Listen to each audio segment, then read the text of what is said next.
I am Leah, 34 years old, the middle daughter in an American family of 3 siblings.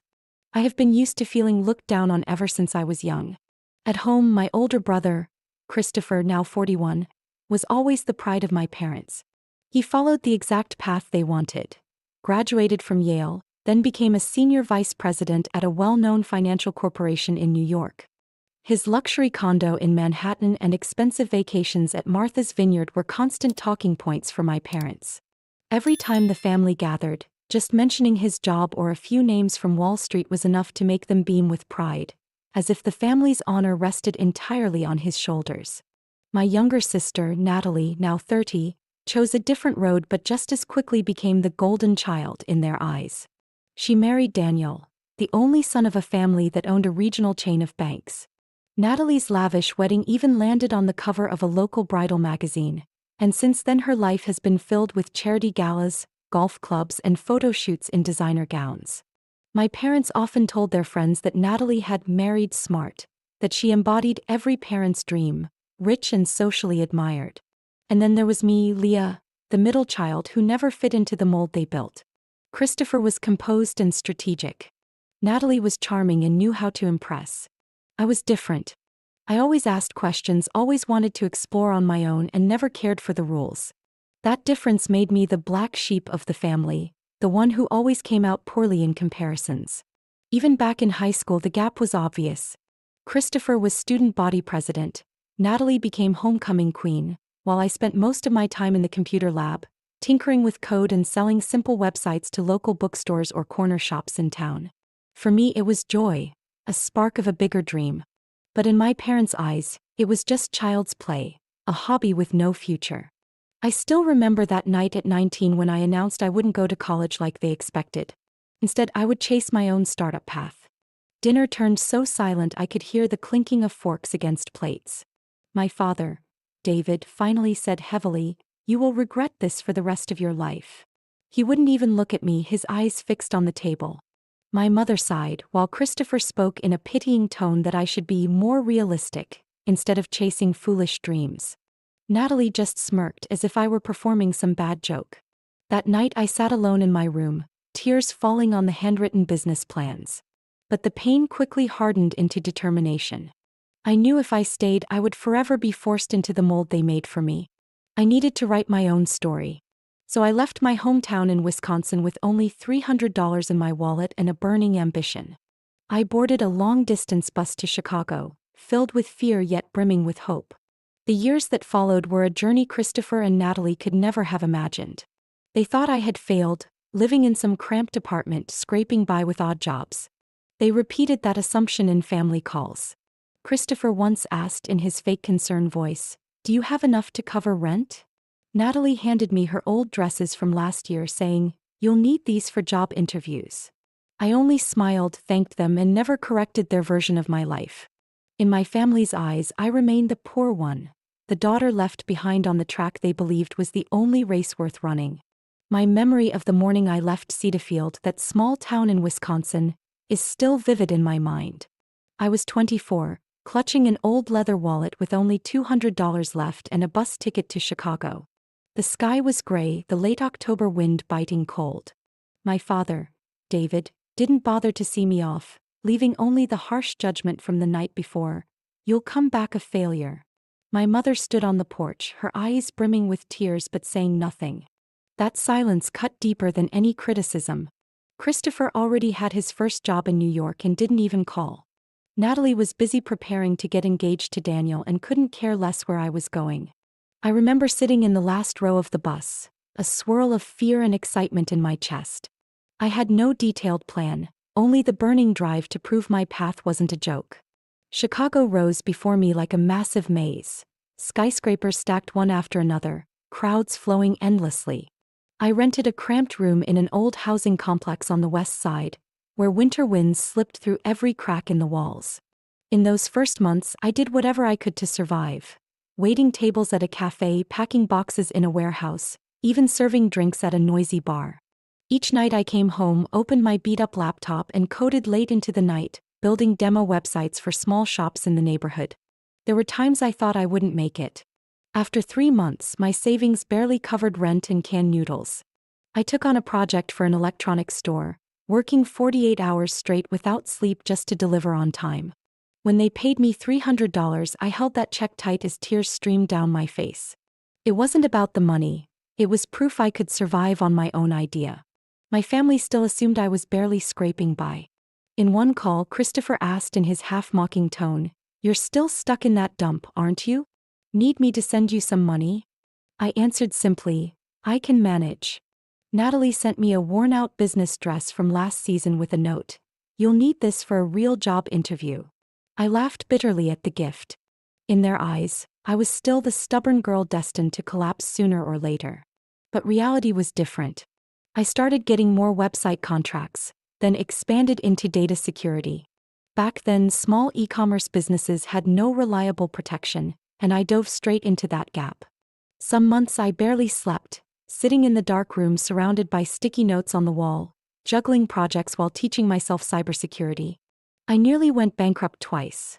Once when a big client canceled, another when hackers wiped my test data. Those nights, I curled up on the floor, listening to the wind howl through the window, wondering if my father was waiting for the day I'd call and beg for help. But I didn't. Instead, I rebuilt everything from scratch. 3 years later, at 27, I had a small team of 4 working out of a rented basement. We ate cold pizza, drank cheap coffee, and cheered loudly the night our first security system finally worked. That was the first time I felt I was truly on the right path. In the rare calls with my family, they still believed I was doing odd jobs. My mother asked, "Do you have enough to eat? Should I send you some canned goods?" I swallowed hard, then smiled. "I'm fine, Mom." They had no idea that at that very moment I had just signed a licensing deal with a large retail chain. That deal changed everything for my young company. Revenue climbed, and we moved from the dark basement to a bright office near downtown. I hired more staff, including Marissa, who later became my most trusted right hand. Even then, I kept my success quiet. I chose to live simply, driving an old car I bought off Craigslist and renting a modest apartment. I didn't want anyone, especially my family, to know how far I had come. Maybe part of me wanted to let their condescending looks pile up, just so one day I could flip the script myself. The years passed and my company grew stronger. I learned to negotiate, to endure failure, and to stand up again after brutal setbacks. By the time I turned 32, I was no longer the girl who left Cedarfield with $200. But in my family's eyes, I was still just poor Leah, the one always in need of their so-called kindness. And I let them believe it. In the early years of building my business, I stood on the edge of collapse more than once. There were times when my bank account held only a few $100s, and the tiny basement office had its power shut off because I couldn't pay on time. Still, my small team and I kept pushing forward, testing and retesting data security solutions for small and mid-sized businesses. Day blurred into night as we strained our eyes over lines of code and endless design drafts, while friends my age enjoyed steady office jobs with predictable paychecks. The real breakthrough came when an online retail company, fresh off a major data breach, reached out to me. I introduced a prototype of a new technology, a multi-layered encryption system powered by artificial intelligence. It worked beyond expectations, sealing every gap hackers had exploited. Word spread fast. What began as a small team suddenly became a company flooded with partnership requests. I named it Sentinel Shield.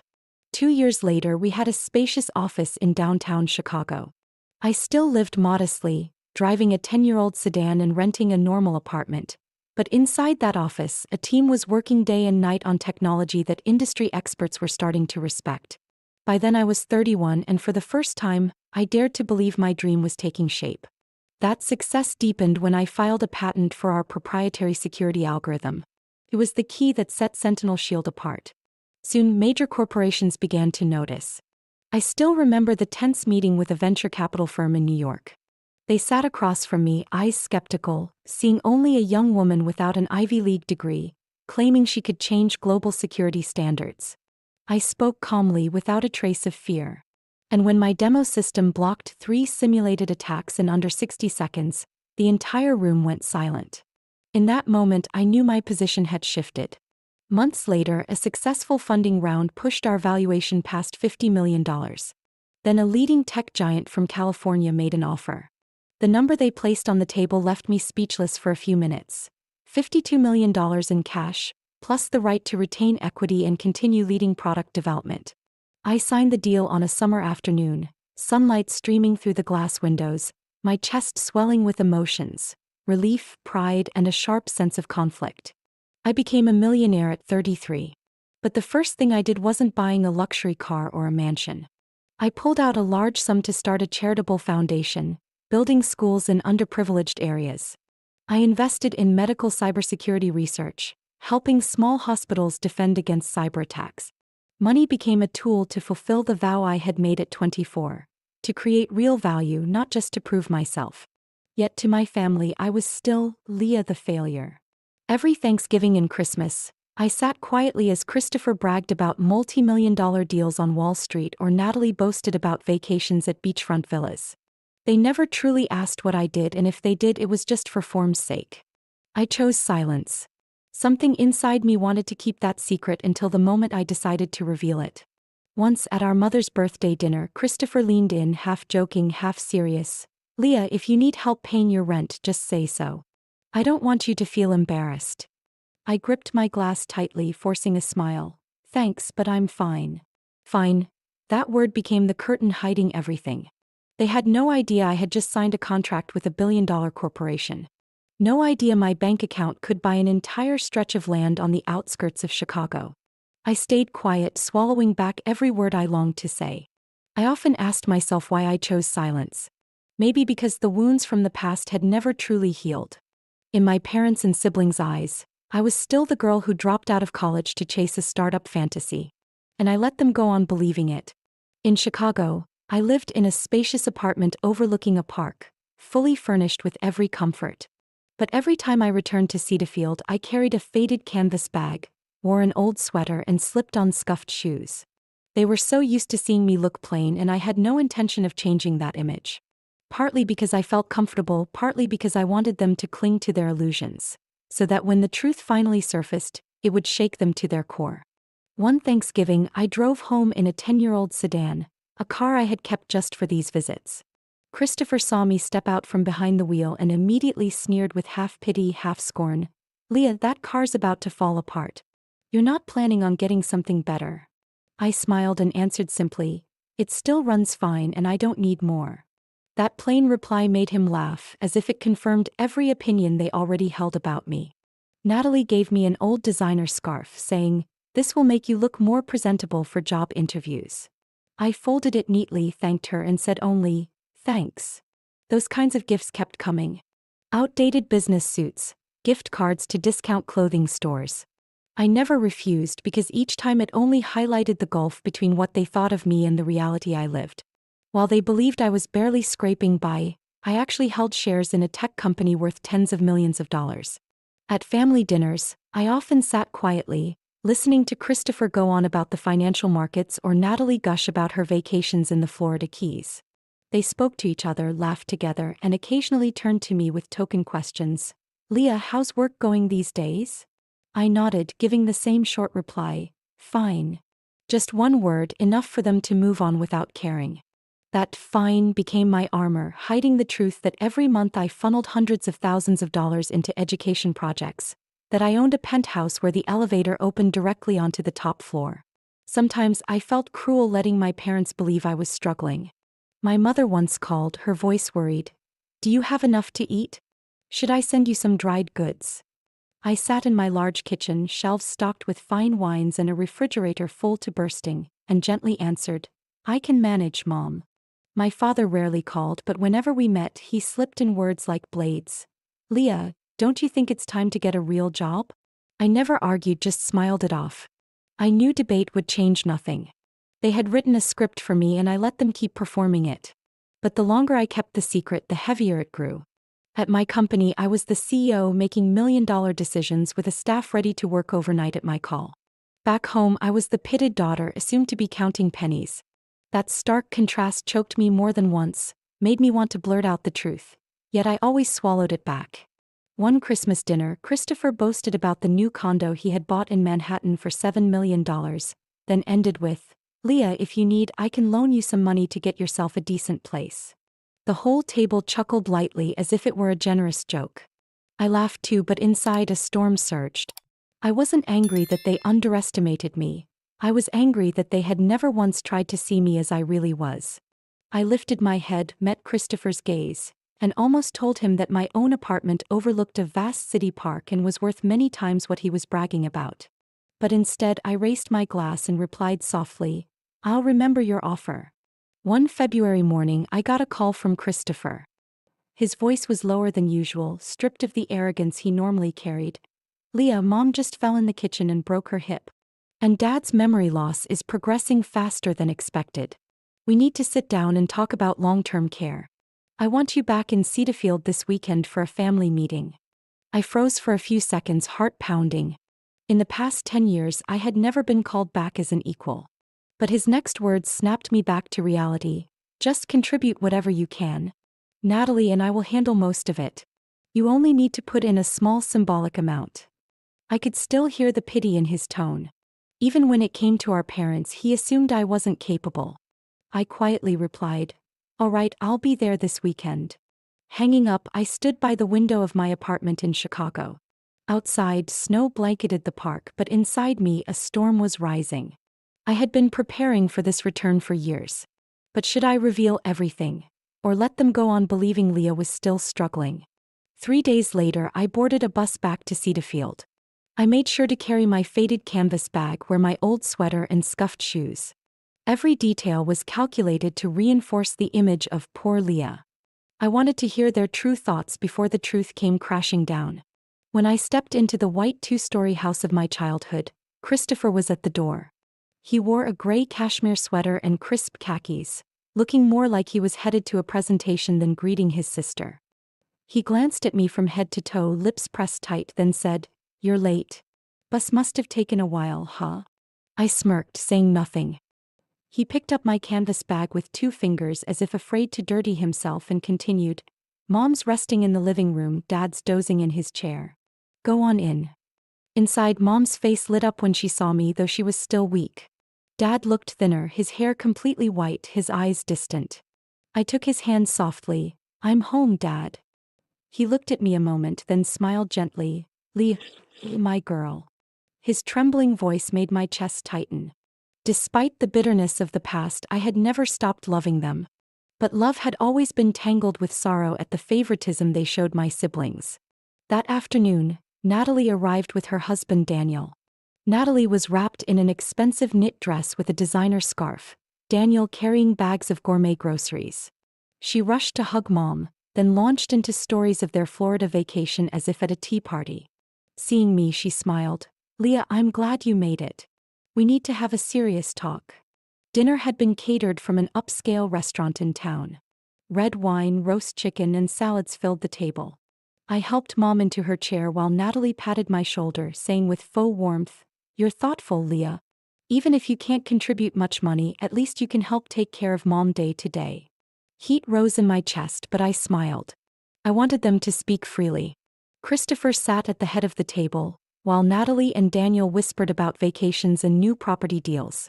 I quietly served salad to Mom and listened as they flaunted their successes like sugar-coated knives. Christopher began proudly. "Last week I was invited to a conference in Boston. They're considering me for the executive board. If it works out, next year I'll be moving into the top floor office." He paused, glancing at me to highlight the contrast. "Leah, maybe I'll show you around. A real professional environment might inspire you." I just nodded, hiding a small smile. Natalie chimed in sweetly but with clear intent to show off. "Oh, Daniel just invested in a resort in Colorado. Last week we flew out on our private jet to see the land. It was unbelievable. When it opens, Leah, you'll have to come. We'll let you enjoy it for free." Laughter rippled around the table. I took a sip of water, staying silent. To them, my silence was weakness. To me, it was a shield. When dessert came, Natalie pulled out a small, glittery gift box and set it before me. "Leah, just a little gift for you. Something to encourage you." Inside was a gift card for a budget clothing chain. The amount printed clearly, $75. Natalie smiled, hand on my shoulder like she was bestowing charity. "I think you could use a few new outfits, something fitting for job interviews." And, You should try to look a little more polished. I heard Christopher chuckle under his breath. He added casually, dripping with mockery, Yeah, Leah, sometimes just dressing differently makes people think you're doing better. I looked at the gift card, then up at them, replying lightly, Thanks. I'll make use of it. No one knew I was thinking of million-dollar contracts locked away in my Chicago office. No one knew that the so-called big gift wasn't even equal to the interest I earned in a single hour. Dad sat silently in his armchair, eyes weary, detached from their comparisons. Mom forced a faint smile despite her pain, but I caught a shadow of sadness in her eyes as Natalie handed me the gift. Deep down, perhaps she knew I didn't deserve this treatment. Yet she said nothing. Daniel added blandly, Leah, if you want, Natalie can connect you to some side jobs. The pay's not high, but at least it's steady. Better than living unstable forever, right? I swallowed back everything and smiled. I'll think about it. The dinner dragged on with Christopher's boasts and Natalie's lavish stories. As they spoke of Italy getaways and rare wines Daniel had just won at auction, I nodded politely, asking only short questions. In their eyes, my quiet was incompetence. But in my mind, one thought was crystal clear. It was time. Before leaving the table, Natalie patted my shoulder again. Leah, I really hope someday you'll settle down. Life isn't just about dreaming, you know. I met her gaze, still smiling softly. You're right. Someday. After dinner, Christopher opened a thick file in his laptop, projecting slides. He spoke in his familiar professional tone. Here are the best medical care options for mom and dad. Average cost is around $8,000 a month. Natalie and I discussed splitting it. I'll cover 45%, Natalie and Daniel 40%. He stopped, staring at me with condescension. That leaves 15%, about $1,200 a month. Can you handle that? If not, no big deal. Just contribute a token amount and we'll cover the rest. Natalie added sweetly but sharp. Don't worry, Leah. We don't expect much from you. Just enough to show you care. I stared at my glass, gripping it tightly. In their eyes, I was forever the outsider, asked only for a token gesture. No one had ever asked what I was truly capable of. I set down the glass, calmly pulled out my phone and dialed a familiar number. Marissa, confirm. Her cheerful voice came through. Everything's ready. 5 minutes. I smiled, slipping my phone away. Christopher frowned. Leah, we're in the middle of something serious. Can you take your personal calls later? I answered evenly. Go on. The family's in for a surprise. Within minutes, the low roar of an engine grew louder. The windows rattled. Natalie frowned toward the window. What's that sound? Christopher waved dismissively. Probably farm equipment. Let's get back to Leah's situation. But then the pounding blades of a helicopter shook the house. Floodlights lit the lawn as a sleek black helicopter descended. Everyone jumped up. Mom trembled, Dad's eyes widened. Natalie clutched Daniel's arm, voice trembling. Oh my God, a helicopter? I rose slowly and walked to the door. Christopher's voice cracked. Leah, what is this? I turned to face them. You say I can't even afford a car. That's true. I don't have one. Because I travel differently. I opened the door, the rotor wash whipping my hair. The uniformed pilot stepped down and bowed. Your flight is ready, ma'am. The room fell into stunned silence. Mom sank into her chair, clutching her chest. Dad stared at me, lips trembling but speechless. Christopher gripped the chair rail, pale. Natalie stood frozen, wide-eyed. I stepped to the table, pulled out a neatly bound file from my jacket and placed it before them. My voice was steady. This is the Everhart Foundation, which I founded. We purchased a top-tier senior care center with special programs for Alzheimer's and post-surgery recovery. I looked each of them in the eye. Mom and Dad will have the best care, fully covered for the rest of their lives. I don't need to contribute $500 or $600 like you planned. I've already taken care of everything. Christopher let out a shaky laugh. Leah, what are you saying? The charity fund? You think this trick convinces anyone? At that moment, Marissa, my assistant, stepped inside from the lawn, holding a thick stack of documents and certifications from the Department of Health. She set them in front of Christopher, her voice firm. All the legal paperwork and financial records of the foundation. You can verify any time. Christopher's hands shook as he flipped through the pages, his expression shifting with each one. Natalie sank into her chair, speechless. I continued, voice harder now. For years, you've treated me like a burden, someone surviving off scraps. But today the truth is right here. I don't need pity. I am the one who created the solution for this family. Silence swallowed the room, broken only by the steady whir of the helicopter outside. I looked at Mom and saw her eyes brimming. Dad nodded faintly as if in recognition. I turned to the door, then back once more. If you want, you can come with me right now. The helicopter will take us to the center. You can see for yourselves where Mom and Dad will be cared for, without dependence, without calculations. The room was steeped in silence as I stepped toward the door. No one moved, no one spoke. They were still drowning in the shock. I smiled faintly and walked toward the helicopter. But before I could climb aboard, Mom's trembling voice called out, "Leah, don't go. I need to talk to you." I turned back. The whole family was still frozen around the table. Christopher clutched my folder tightly, his eyes caught between awe and bitterness. Natalie hadn't recovered, her hands shaking as she gripped her scarf. Dad looked at me with a strange mix of pride and regret. I slowly sat down again. Christopher spoke first, his tone stripped of superiority. "Leah, why did you hide this from us? You let us believe you were poor all these years." I answered simply, "Because the truth never mattered to you. You were too used to seeing me as a failure." Natalie let out a short, bitter laugh. She placed her hand on the table, eyes locking with mine. "Maybe you're right. We like to think we were more perfect than you. But Leah, I'll admit something. My life isn't nearly as perfect as I pretend." Daniel turned to her in surprise, but Natalie went on, her voice breaking. "Daniel and I have been in marriage counseling for over a year. The charity galas, the luxury vacations, they're just ways to cover the emptiness. Most days I feel like I'm playing a role instead of actually living." I was stunned. Natalie, the sister who once smiled from the cover of magazines, was now confessing her unhappiness. Christopher slammed the file down on the table and sighed heavily. "And me? I've lived my whole life trying to please Mom and Dad. Yale, the career ladder, the perfect executive image. But Leah, have I ever been truly happy? I hate at least half of my job. There are mornings I wake up and just want to disappear, to walk away from it all. But I can't. I'm terrified that if I let go, I'll be a failure in their eyes." For the first time I saw Christopher stripped bare. No arrogance, only a weary man crushed by expectations. Mom's eyes welled with tears as she took my hand. "My daughter, I'm sorry. All these years I didn't believe in you. I thought the only path to happiness was college and a wealthy marriage. But you've proven me wrong."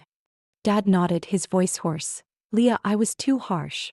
I thought you'd stumble and come crawling back. But today I am proud. Very proud." I listened, the bitterness inside me dissolving into a quiet sadness.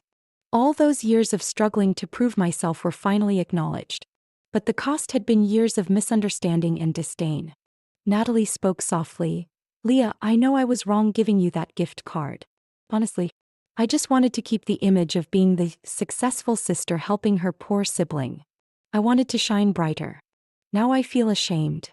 Christopher gave a shaky smile, lifting his glass with trembling hands. "Me too. Every time I asked if you could pay rent, it wasn't real concern.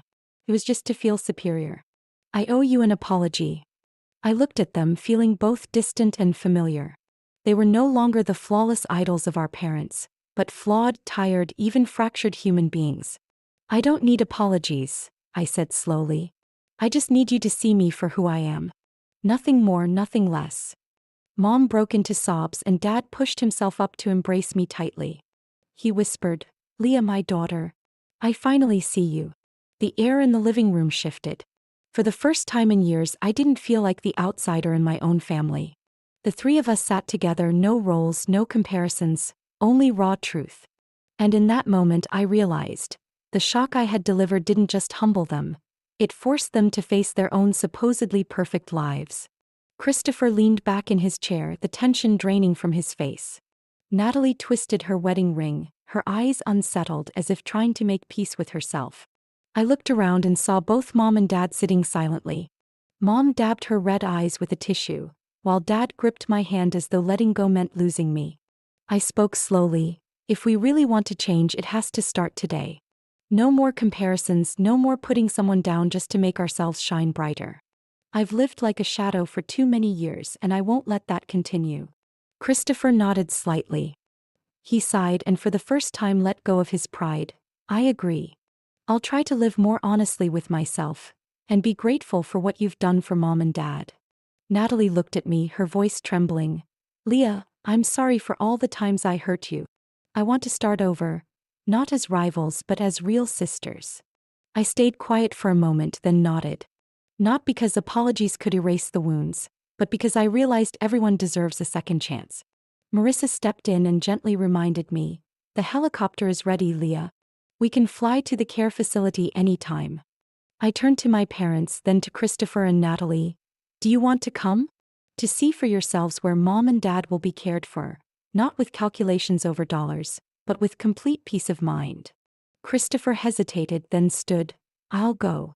I need to see it with my own eyes. Natalie took Daniel's hand and they both nodded.